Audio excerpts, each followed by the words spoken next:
Yeah, man. Let's kill that bass head. Alright, let's do this. I'm on the air, we got this pockets flow. It's me and Tony on the mics, we gotta let you know of current events, little gaming, sprinkling some entertainment. We stay humble, but our moms still think we're famous. Turn up the bass and baby, maybe let that magic flow. Our spoken word is all the things you really wanna know. Having a good time on the show, T-Bows and Matty G. Tune in and hit subscribe and join us on the FAP.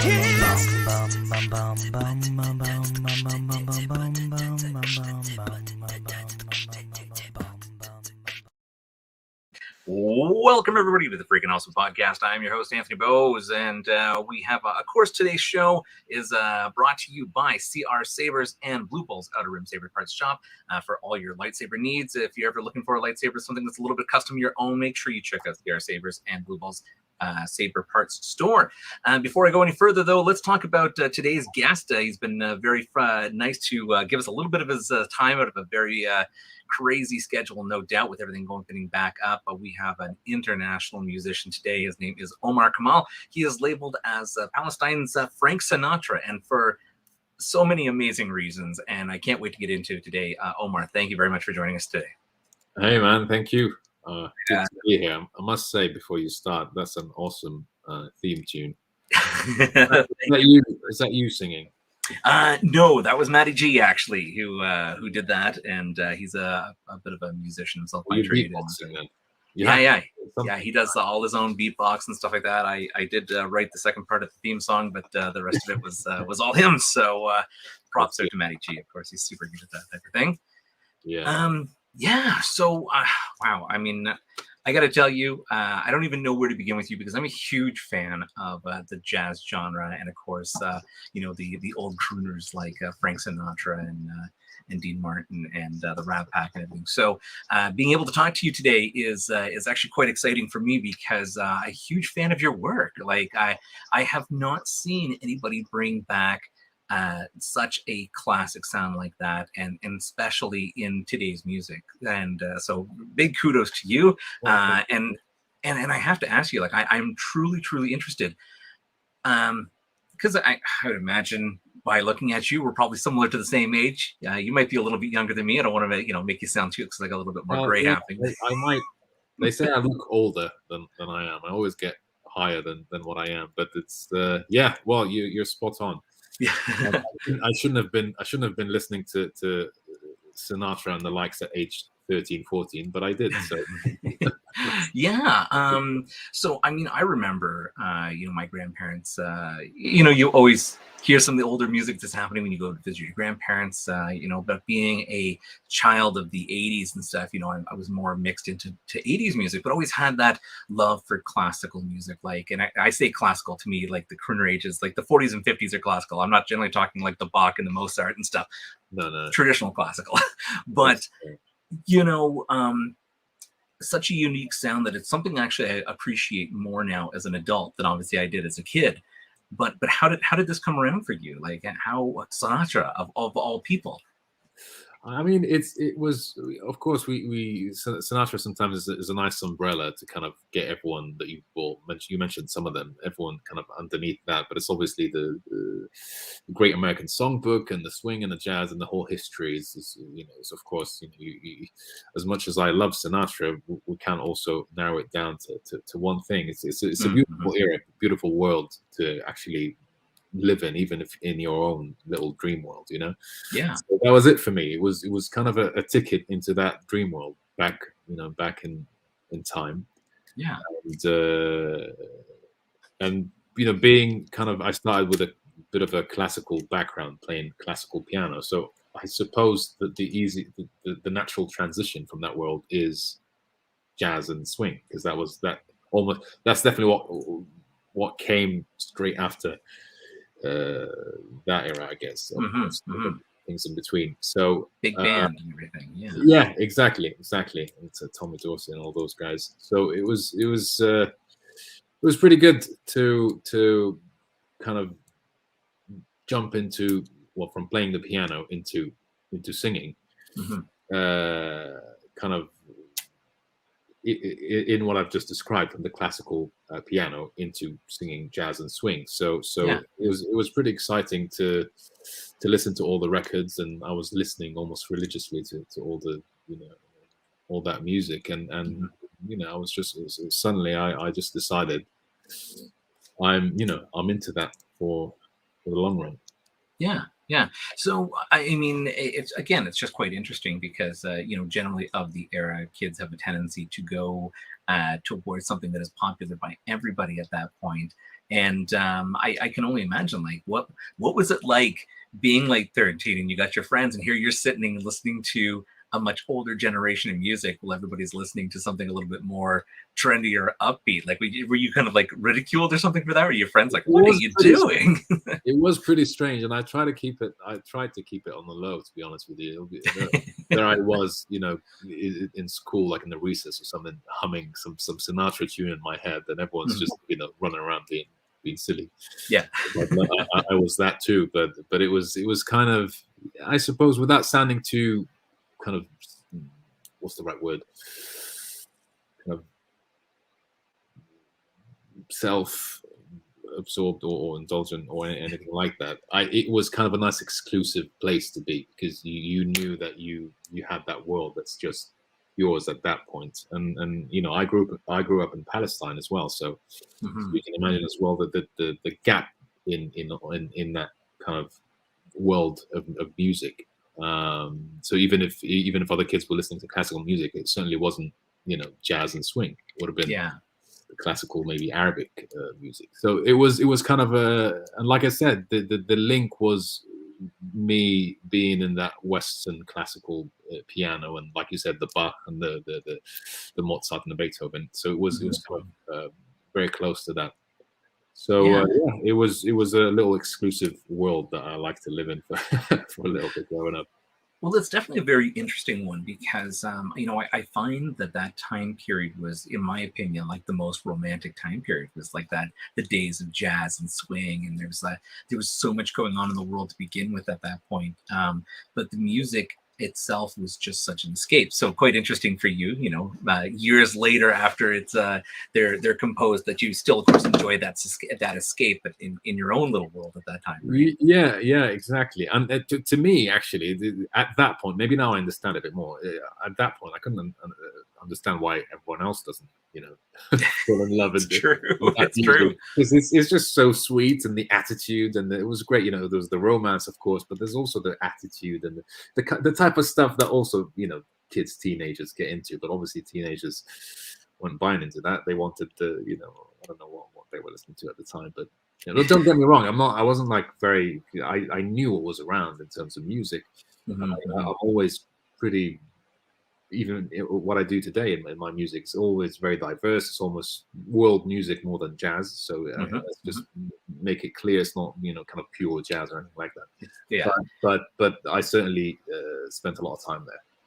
You definitely have a beautiful way of blending, though, that jazz and a lot of your own cultural music as well. I was listening to some of the other pieces, and the way it was put together was so flawless that it looked like it actually had belonged that way right to begin with, and it was just really amazing. So yeah, I know I say jazz because of course that is like a big feature for you right now in that being in the jazz genre, but your music is so much more international, and you of course sing also in multiple languages too, which is quite cool. Yeah, that's pretty good. But don't tell anyone I don't speak those languages. It's funny because I always think about artists like BTS, where they all sing English songs, and then you hear later that only one of the guys knows English fluently, and the other ones are just picking it up as they're singing, that they're learning the language, and that just blew my mind. I'm like, I don't even know how that works. You just copy the sounds basically and the phonetics. That's right. But, I mean, does maybe require a little bit of basic knowledge, but all the Latin languages are quite similar, aren't they? It's true. Yeah, exactly. They say it all comes from there anyways, right? So yeah. So speaking of kind of like the blending of the music, how does like Eastern Asia kind of take that as like like how do they get on board, or like they're trying to hear something that's a little bit culturally different as well as their own? Like, was it well received? Well, I think to begin with, because I started fairly early on in kind of the journey, whatever you want to call it, recording some of my kind of attempts to sing this and that, even in the swing and jazz. I think probably the earliest I recorded at home, it was a home recording, was, I don't know, age probably 14, and it was pretty rough to begin with, and but as you start sharing it with people around you, they get the idea and they get excited, because it's it's not like it's not like it's so alien that they can't relate to it. Of course, with the with the films and the thing about the American culture actually is an important point. It obviously travels. Of course, that it travels all over the world, and even over the decades, it was. I mean, growing up, we all knew about Michael. There isn't a single person in Palestine that didn't know Michael Jackson. Okay, excellent. You know what I mean? So it kind of traveled. So it wasn't too distant, but it definitely wasn't the day-to-day street music. Yes, yeah. And here's another artist of his own, who's of course traveled the world and is known, worldwide, even after his passing. And Michael Jackson is still, of course, a continued topic, and which kind of brought me to another point. How did you feel about covering something like a huge hit by Michael Jackson? Right? I mean, those are big shoes to take a leap into and cover a song, and even in your own way, because I remember listening to this and I was just like, wait a minute, I know this song. And I was just like, I kept rolling it in my head and trying to think about it, and then it just clicked for a moment. I was like, that was Michael Jackson. Yeah. It's funny with that song, because it's not one of the, obviously, I don't know if it's a number one or not, or whatever, or wherever it kind of, I think it was released, I think, after Michael Jackson's passing, and so I don't think it was one of the popular ones, but of course, it was big for him, because I think he did it during with Timberlake, or Justin Timberlake. I think they released it after. It was probably with the Michael Jackson estate or something like that. So, but it was still obviously a successful song. For me, it's so beautiful, and it's got a lot of kind of history, even with myself working on that song, that it can easily be one of my favorite Michael Jackson songs, even though if you ask anyone, there's always a bunch of other songs that could really be Bad, Thriller, and all those. But for me, that one was just had such a sweet spot, and you talk about big shoes to fill. Of course, it was tremendous. But we had a way around it. We turned it into swing, and it was kind of a smooth, laid back a swing, and there's obviously the ballad bit at the end where it goes like roaring and all that. So almost like you said, changed the face of the song. It took probably a bit to recognize it, but I think that is probably the sweet spot when you want to cover a song. Or do a rendition of some sort. You cover it. You leave just enough in there to kind of resemble with the melody and all that. But then you take something else.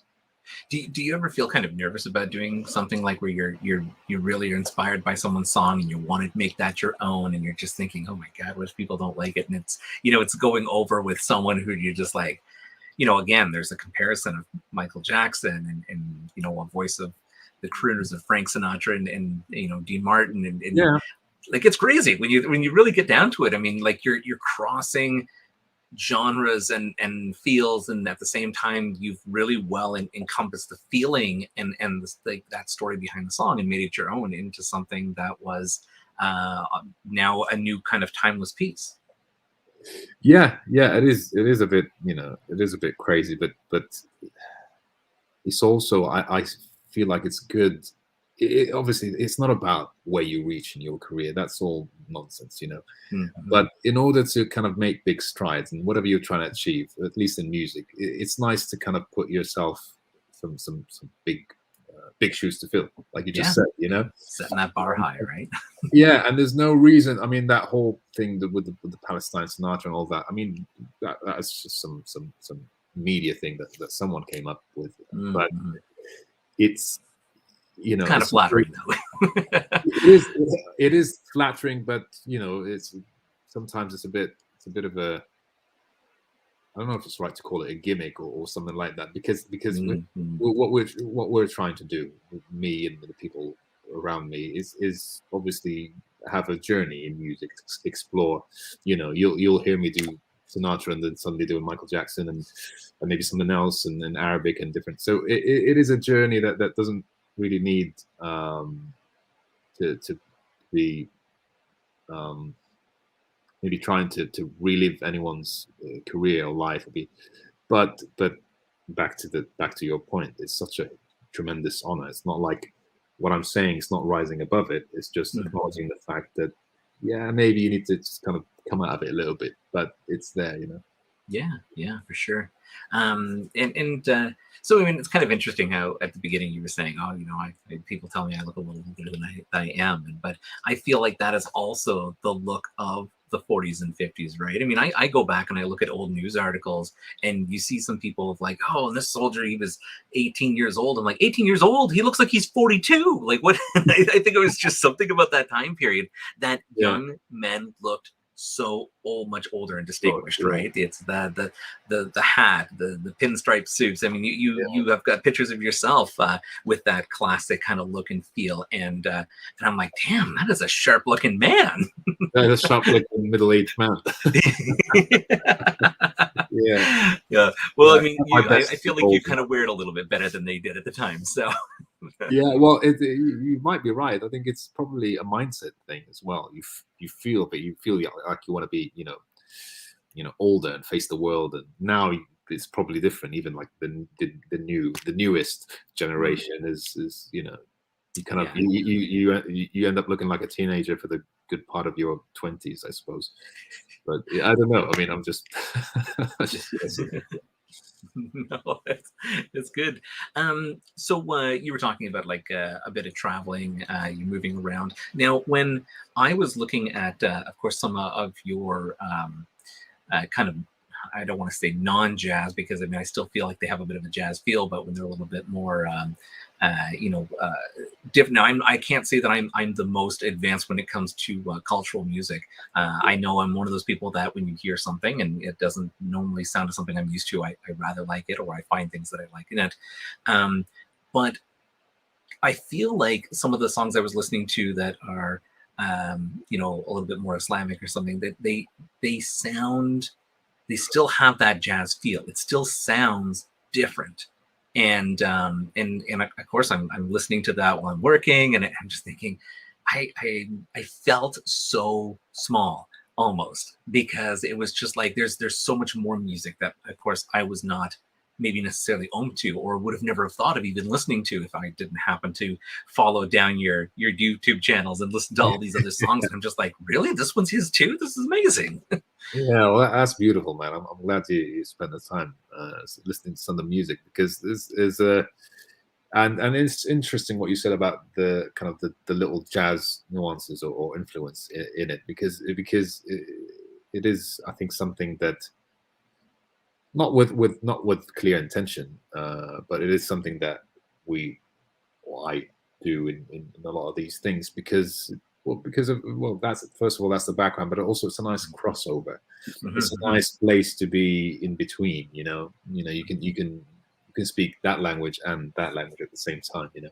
Yeah, and you know, it's a little bit of who you are, right? It's and that's the part of you bring to these songs. So and it's quite nice. And it was even interesting following down through like people's comments of your songs, and how people from different areas are saying like how well you bridged two cultures, and how you're bringing all this stuff in. And it's just amazing seeing the insight of people that and again, this is globally from all over the world, people listening to, people who just happen to be looking for, I was looking for a rendition of the song and I came across it. And I think my by far yours is now the best I've ever heard. Yeah, And, like those are things that I just think are absolutely amazing. They're awesome. They really make it kind of hit home sometimes with all these questions of, I'm doing this and I'm doing this for the love of it, and then suddenly you find that that kind of small impact that you may do here and there in certain people, and it's beautiful. It's beautiful to see. Yeah.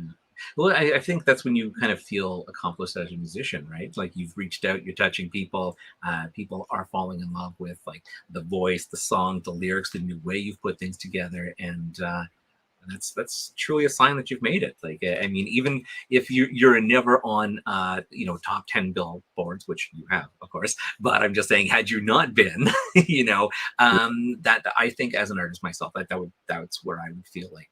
No, of course. Of course, that shouldn't be, because you got to be careful. Now we're going into deep territories, but you got to be careful when you're doing this the kind of your art. You always stay grounded in the sense that, if you don't watch it, if you're not aware, you'll get dragged into doing it for all sorts of reasons. But except for the right reason that you set out in the beginning. So it is a very important thing to be after, not the billboard charts. Yeah. Well, and that's the thing, right? You hear of so many artists that kind of start off doing what they do because they love it, and then they get pulled into that kind of politics game, and then the music changes to a point where they lose a lot of fans because they've gone completely different, and that's not what brought people into to begin with, right? Oh, so, yeah, it's just vicious. I have one example, but I'm reluctant to say it because it's kind of talking about.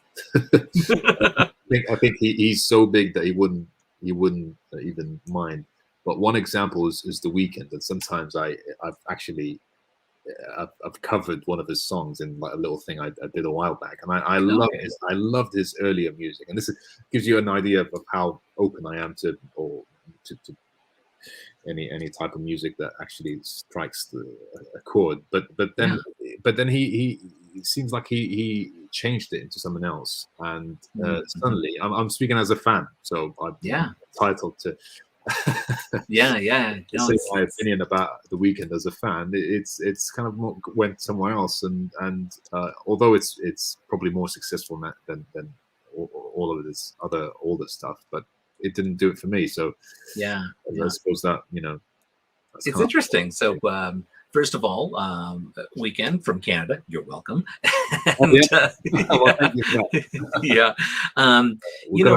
lot of people, but he it was here's an artist again, like you said, like it's very interesting because I've followed his career from pretty much the beginning, and it's quite interesting to see the roller coaster of music he has put out, where it's just like so many different genres, so many different feels, and you're right. I think for a while I really, really enjoyed his music, and then it just started tanking, and I was just like, oh, I don't really like this at all. I don't know what's changed.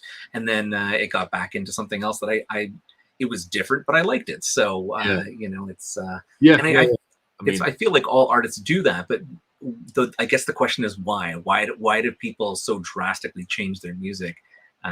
Is it because of ratings? Is it because of charts? Is it because of recording studios that say no, you got to go this way, you have to have this image? And there's it's a bit of a dangerous game. All those reasons, like you said, all of them apply, and you can see it. Sometimes you do something else and suddenly you hit the charts. And one artist that did it brilliantly, I think, was Billy Joel, because whenever he released one of those, like for me, Uptown Girl, I've always seen it as a wacky song.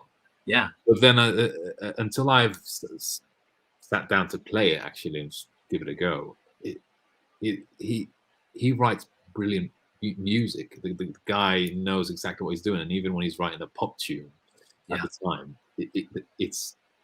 it's beautiful music, and he writes it in such a way that it's still got a story and it's all going somewhere, and so I suppose both, you can strike a balance. I suppose there's nothing against being in the charts, but it's just that was the point. Yeah. It's interesting because I don't know. I think maybe I'm a bit of a stickler when it comes to certain music and stuff. Yeah. But like especially a lot of the modern music. It's not to say I don't listen to it because my kids are always saying, oh, it's always great when my friends get in the car. They always think you're so hip because you listen to today's music as opposed to something that's more of your generation, which of course makes me feel old. But I'm always the one to say that I find the hardest thing with new music is finding originality or that creativity, or where, like you said, music that's been written to flow with a story behind it. And I find a lot of music nowadays, it's either becoming very hard to see that story, or they just don't have it. It's a nice sound lyrically, but it doesn't have the feeling or the story that most songs did at one point.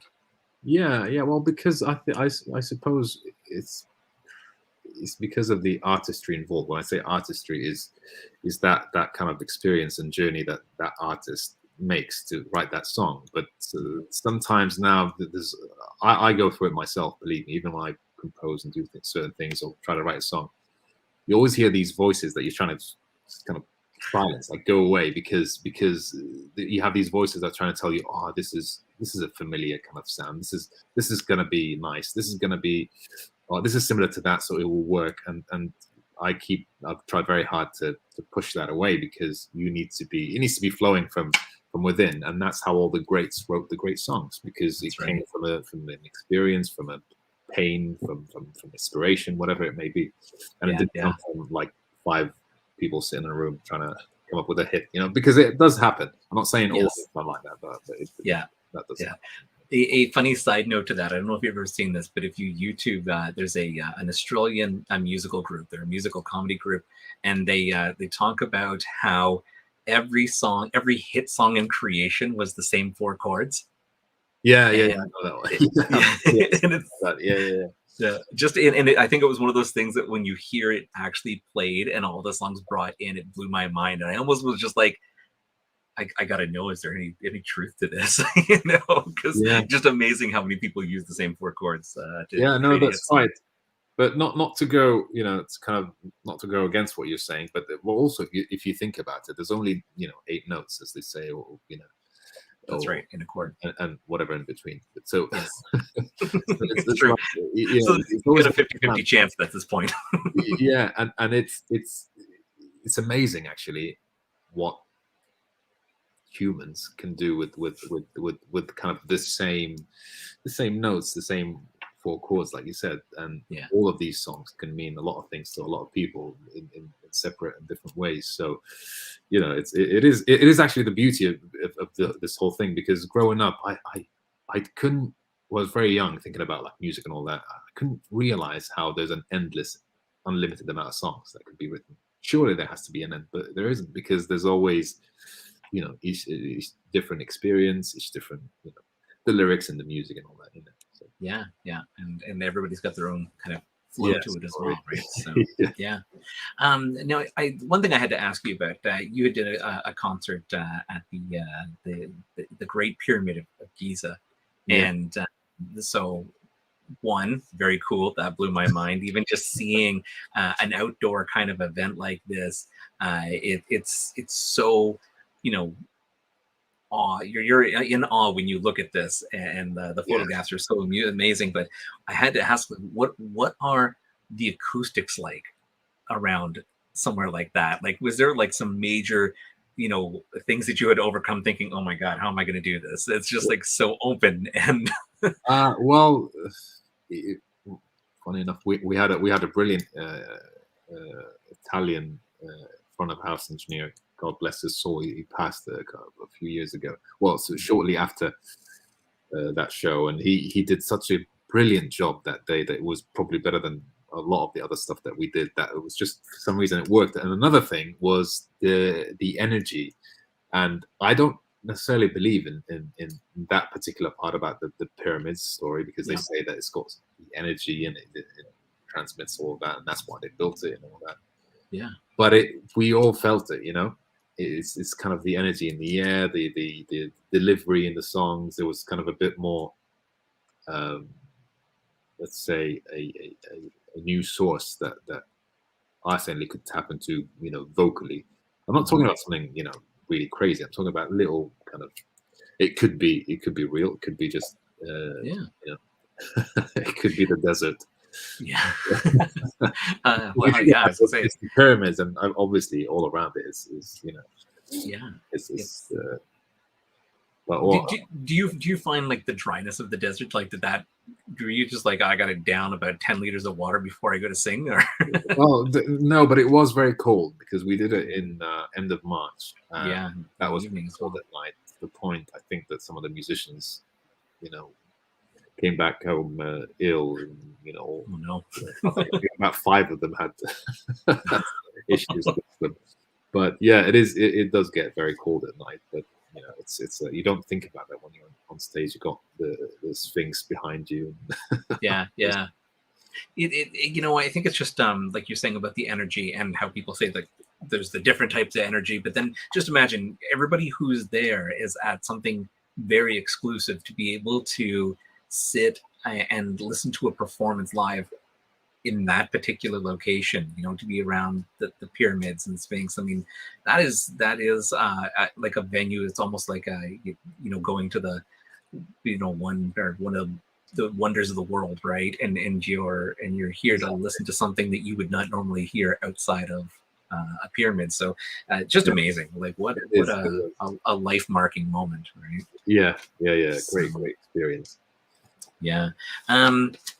So another question I had for you was, like we had talked about, of course, jazz greats and stuff like that, and clearly some influence in there. But who would you say are your most influential artists that really are someone that you kind of listen to even today, and you're just like, wow, like that still blows my mind. Sinatra. Mm-hmm. I'm not saying it's hard not to mention him because he was one of my big influences, and he influenced my singing technique to a certain extent, because I was always, in awe of his, not just the vocal abilities, but the delivery, the attitude, the tone as well, all that. In terms of, are we just focusing on jazz and swing, or are we talking about any artists that you would be an influence, or that you find like really influence you? I mean, it could be Beyonce for all I know. Yeah, no. I mean, it depends what we're after. So if it's the vocal delivery, storytelling, I think that would be someone like Sinatra. If it's songwriting and quirky melodies, that's the Beatles. Okay. If it's the passion and the striking kind of the delivery of a lyric, is it's the likes of Michael Jackson.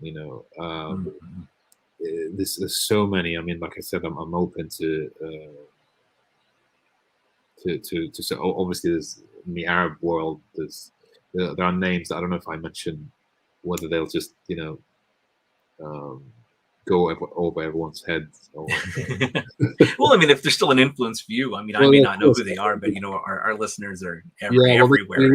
Fayrouz is an international Lebanese artist, and she's one of those kind of legends of the Middle East, and she managed to bridge that gap as well. Her music was in a way international, even though she sang only in Arabic, but the music was always had that crossover between East and West, and wherever you like. So and I grew up listening to that a lot because my mother growing up used to sing a lot of her songs and other songs just at home, nothing professional. And so I grew up with that, and maybe that is part of the reason why I also was so close to the world of jazz and swing, because I was already listening to that crossover world of music. Who else? There's so many, man. I mean, I can pick out. It's easy to remember the big names, but there's always the all the other ones, and with the Johnny Hartman, for example. Maybe not many people, the jazz lovers would know him, of course, but he had at the time he recorded an album with. I got myself in trouble now. But with what's the name of that very famous sax player? Anyway, I'll get back to you on that. But it's a very nice laid back album of Johnny Hartman and a jazz kind of combo. And Okay. it's just of Great American Songbook, and his delivery as well is very. He's got a very low voice and tremendous kind of ability to hold a note, and that is also something that I would have picked from and learned from.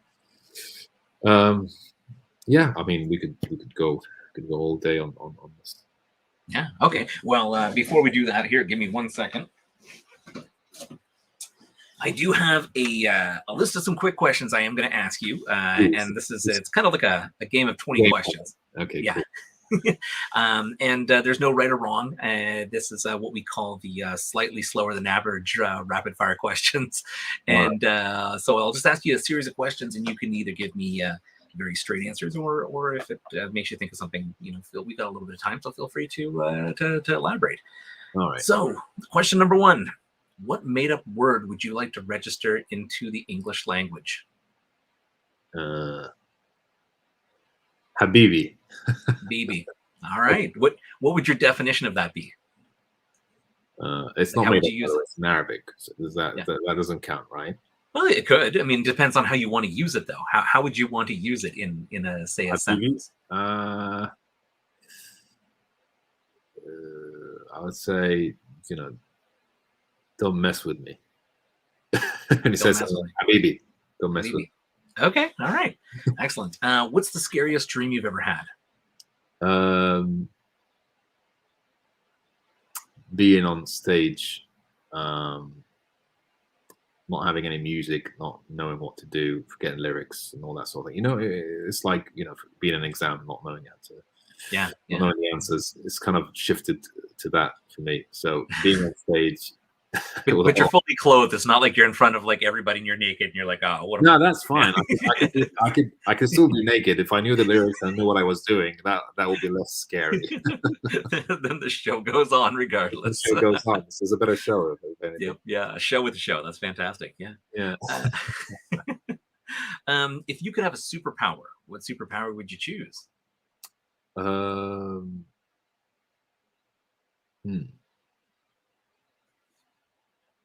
That's a tough one. That's one. I'm having to choose now because I'm trying to.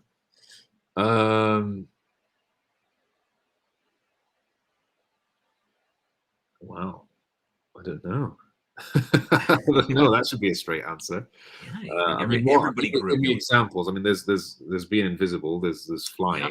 You could fly. You could have super speed. You could teleport. You could read people's minds. Maybe you're bullet. Can I travel in history? Sure, why not? Time travel. Yeah, time travel could be a power. Time travel, yeah. Yeah, okay. That's cool. Yeah, no. That's I've never heard of a superhero that time travels, but that's cool. I mean, actually, I'm going to skip a few questions and then follow up with, if you could time travel, then what decade would you most likely like to live in? Mike here is saying that's not made up. Yeah, I'm sorry, it's not made up. He's calling you out on it. Oh, goodness. Yeah, he is. What was the question? Sorry, what were you saying? That's okay. So if you could time travel, what decade would you like to live in? To start with, I would say maybe 50s, not 40s. 40s was okay. Bad. Yeah. So 50s, I would say. First trip right to the 50s, eh? Yeah, and then we'll see from then. Okay, right on. What's your earliest childhood memory? Me having some fruit, sitting on a couch with my mum. All right, cool. What makes you happiest? Being at peace, being still at peace, and nothing troubling me. Okay, yeah. Sometimes I feel like I'm lying in bed and I'm just like, this is it. I'm fine right here. Don't anybody touch me, Yeah, exactly. No, What foreign language would you like to learn? I want to say want to say Italian actually. Italian. Okay. Yeah. Right. That's a good one actually. I think I'd like to know that as well. I mean, especially when you like, you travel and you walk through areas and you'd like to know what people are really saying about you, right? I mean, for you it would be you're gonna end up doing like concerts there and that's fine. That works easy for me. It's not like where I'm just walking through like Little Italy and hoping the guy's not, pissed because I didn't like the local food or something. So Italian is cool. I was gonna say Mandarin, but that's a bit of a long shot. Yeah, I don't know. I mean, they say that English is the hardest language to learn. So, I mean, I get that at any point. Yeah, that's what they say. I mean, I think it's English is hard and Russian is extremely hard to learn. Yeah, I know my daughter's been trying to do that for quite some time, and I'm kind of surprised why she would go with Russian instead of something else. Yeah. I don't know. And how about Mike? What is Mike in here? Yeah. Muhamba. Marhaba means hello. Oh, hello. Yeah. Much more cultured than I am. So. All right. So, what's the first movie you watched that made you cry? I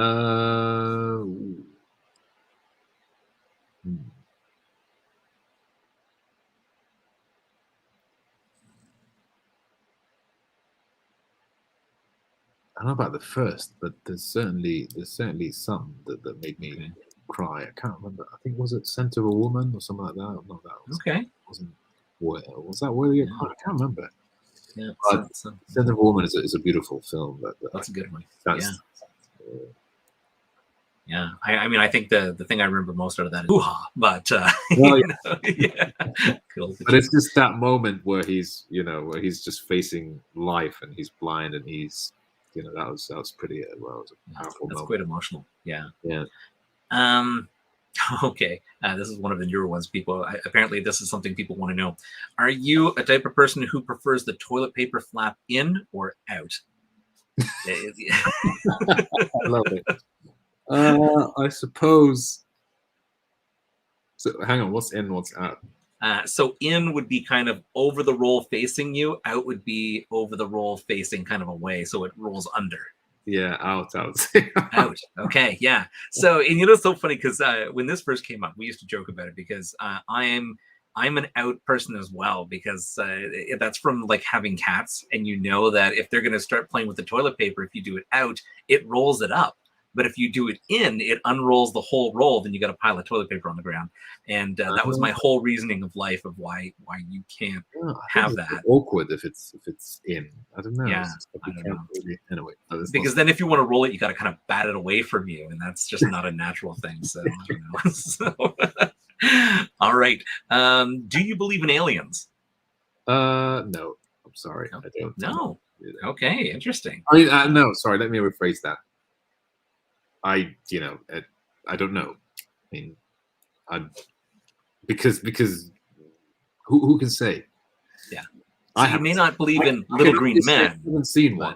That's the only thing I can say. I haven't seen one. So so you haven't seen one, but you don't necessarily argue that there could be something else. No. I don't. But there might be. So okay. All right. Right. I'm being too. That's okay. There was no right or wrong answer to that. It's just I'm always very interesting because we have a very short list of people who don't. That's why. So. Right. Okay. So I'm in trouble now. So I got to put myself in the last second. Okay. That's okay. I'll put you in the same room as Robert Wall, and you can discuss it. No offense, Robert, if you're listening. That's always still a good joke for us. So, all right. Are you left-handed or right-handed?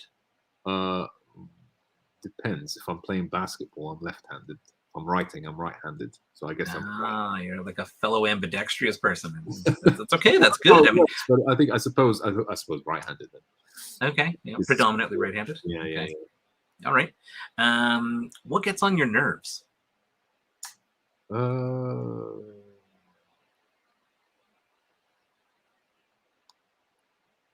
Ego. A lot of ego. Yeah, it's just too much. It's like it's not really. Yeah. It's too heavy on you. There's a lot of ego around you. You just can't deal with it. Yeah. So spending time in Hollywood, how would you find that? Yeah, in Hollywood. Yeah. Well, I don't. Did you find that? I was gonna say, did you find that an interesting place to kind of walk around? Yeah, no. I do. That's why I don't spend any time in Hollywood. Good. Yeah. Yeah. Well. Yeah. I don't know. You'd be on that up in that area in no time. So it's what happens when you continue to rise on the charts, right? You eventually get pulled that way, and then it's hard to say no because that's where everybody wants you to be. So yeah. what's the last thing you did just for yourself? Just for myself? You mean just like as a treat or something, or just anything? Just something that you're like, you know what, this is not for someone else. I'm not making a sandwich. I'm not like making food for everybody. This is just for me. I'm doing something for me. This is the hardest one because people don't do this. They don't think about it often, right? Because you got so many friends and family and people that you're trying to please, you forget to stop and do something for yourself. No, it's a very good question. I want to say, I mean, it might not be the last thing, but it's the first thing that comes to my mind. It's going for a walk. Okay. Because you go clear your mind and you just go for a walk, good for you and all of that, and then you come back every time. The thing is, I go for a walk. Sometimes I'm feeling a bit, troubled. Like I say, I want my peace. I feel a bit troubled. I go on this walk not knowing I'm going to feel like I can't really see myself coming out of that mood or that, whatever I'm feeling. And then miraculously, by the end of that walk, I'm feeling great. I'm fresh. So it's that thing that I go, let me go for a walk and come back feeling all new, And I'm talking about a kind of a longish walk, not just. Yeah. No, I know exactly how you You feel. try it, or unless you already do. Yeah. Well, mine's on a motorcycle. I get on and I go for a ride, and that it really clears my head out. And and it makes you appreciate the things that you have in life, because on a bike at any time that can end. So no, but I know how you feel. It's always amazing when you come back and don't want to be daydreaming or something. Or no, I know how it works. You use properly. You're an autopilot when you're running. Yeah, I hope I never get there, because that's the worst thing. But I know what you mean. Like sometimes you go for that walk, and I mean I can totally go on autopilot when I'm walking, and and it's amazing all the things that go through your head, and then by the time you get back, you're like, oh, that was kind of no, we're good. We're good. Yeah, for sure. Are you an iPhone or an Android kind of person? iPhone. iPhone, yeah. I've got nothing against Android, but I've rolled with iPhone for so long that I wasn't, by the way, not but once you go iPhone, I suppose you don't. It's funny because I started with an iPhone. Well, I shouldn't say started, because I'm old, so I started with stupid, crazy flip phones from younger years. But you know what? I had an iPhone, and it really annoyed me, and I got away from my iPhone. I went to Android, and I was the biggest advocate for Android. And then I went back to the newer iPhones, and I'm like, oh my god, where's this been my whole life? This is the best phone ever. So it's convenience as well. I mean, I always thought Apple products were a bit pretentious. Yeah. Until I tried them, and then everything just works together, and it's beautiful. It's amazing. Yeah, here's a product that has great cohesion. So. Yeah, it's hard to keep going back and forth as well. It's like you've got to pick. So it's a brilliant question. Yeah. That's good. People. Well, a lot of people know, right? There's that battle, but then people are just kind of interested because, you're out and you're taking these photos, and everybody's like, "Oh man, why do your photos look so good?" And you have to explain to them it's an Apple, and they're like, oh. So, yeah. What do you do when you can't fall asleep? Oh, that's a tough one, especially when I'm jet lagged now. I try to meditate whilst on the pillow. When I meditate, I try to clear my mind. Obviously, it doesn't always work, but it's the closest thing. Yeah. My wife is a yoga instructor, and I keep trying to tell her I can't meditate like that, but I could lie down and meditate. She's like, no, you're defeating the purpose then. So she argues that I can't meditate while I'm lying on the pillow, but to me, that's where I can do it. So it's easy to fall asleep then when you're trying to meditate, but you can't. You can't sleep when you're.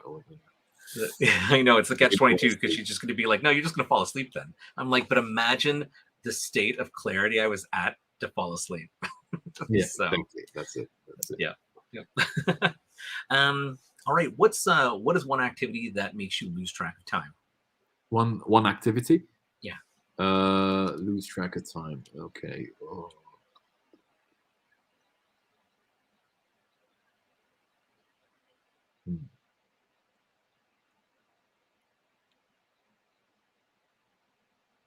I say talking. Yeah. Is that Sometimes. Yeah, conversations that. I think conversations. Yeah. I'm starting to sound really boring now, but it is. No, I mean that's life. I mean, look, we lost track of time, and Yeah. it's a fun conversation, and I know. I don't know what the time goes. So, yeah. and it's always good, right? Because then I look up at a clock and I realize I'm like, oh my god, look at that. The episodes we're almost at our time limit. So, but I do have a couple more questions to before you do go. So you don't get off the hook that easy. I didn't say that disclaimer. No, I'm just teasing. No. I honestly, sometimes on the phone, you look at the phone like, God, I've been speaking for 2 hours or whatever. So, yeah, for sure. What's the best thing you've ever eaten?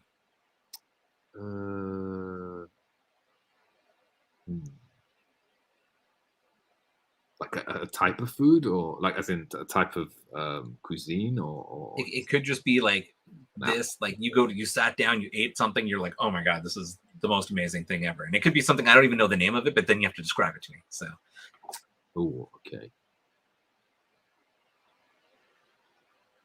I want to say a fresh Krispy Kreme donut from New York.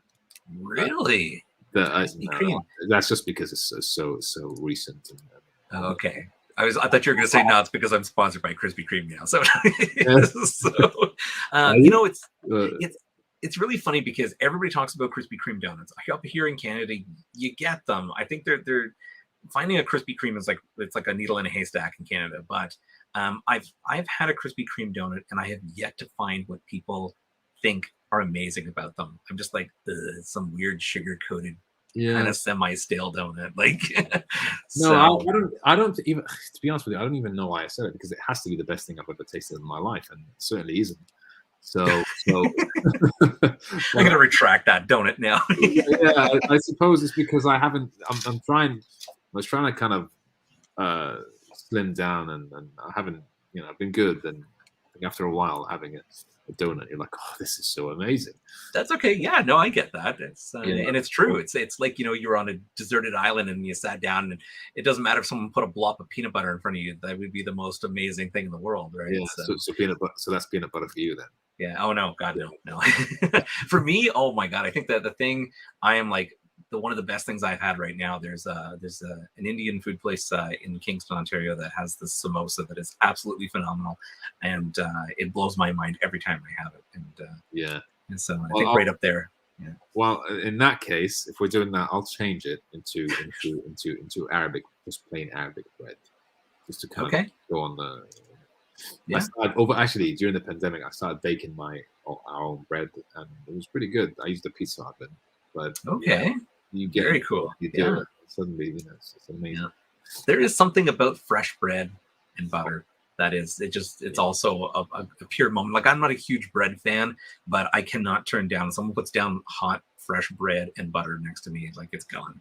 So yeah. And that is exactly why I carry extra pounds. So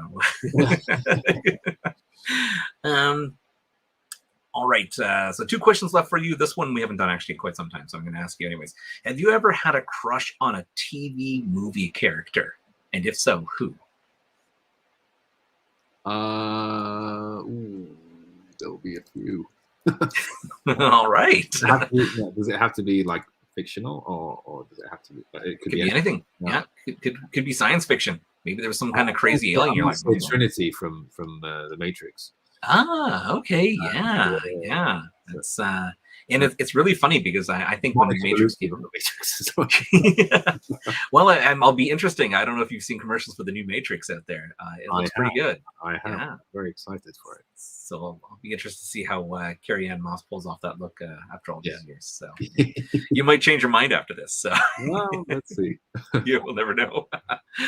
All right, the last question I have for you is: what is the favorite podcast you've been on in the last 12 hours? The favorite podcast? Yeah. I think it was, what was the other one I did the other day? No. As long as it's within 12 hours, I'll accept it. It's freaking awesome, man. It is. I'm not. It is hands down. It is Excellent. so.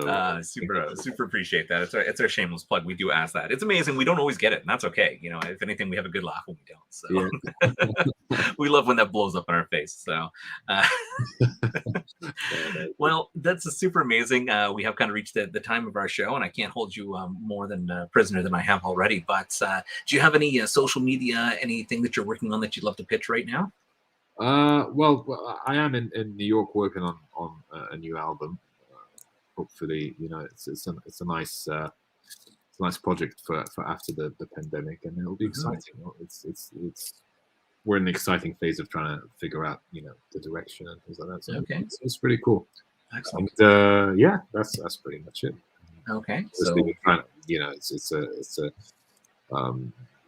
we're trying to obviously work at maybe a mini tour around that album release, because trying to maybe start to be in the US more as well, because you know, there's a lot of this music that I do, a big part of it is, you know, it feels right home here. So it's a nice thing, or it's a nice I suppose experience or project to see how it pans out here. Exactly. Sounds like there might be some pop-up concerts or something happening that people have to keep their ear out for, maybe. So, you never know. You know, that's the beautiful thing of like you said, New York City. It is it's a home of so many great legends that you know, at any given moment you could probably walk into a small theater and be able to sell out really quick, right? So yeah, no, it's excellent. So other than that, how about your website? Maybe a good way for people to pick up more information of your going-ons. It's what is it again? I think it's Omar Kamal, Instagram, Omar Kamal. And, okay, that's pretty much it. Yeah, perfect. Okay, well, for our listeners who are on the road, we'll make sure that we put Omar's fantastic picture up on our website under our guest section, as well as any links to any social medias, just that he hasn't mentioned, in case you want to continue stalking and or seeing what kind of continued adventures he might be having. So again, Omar, thank you very much for being on the show. Super love your music. Continue up the great work, and hopefully we can circle back around and have you back on the show at some point. Thanks a lot, man. It's been a pleasure. All the best. Take care. You too. Take care. Bye.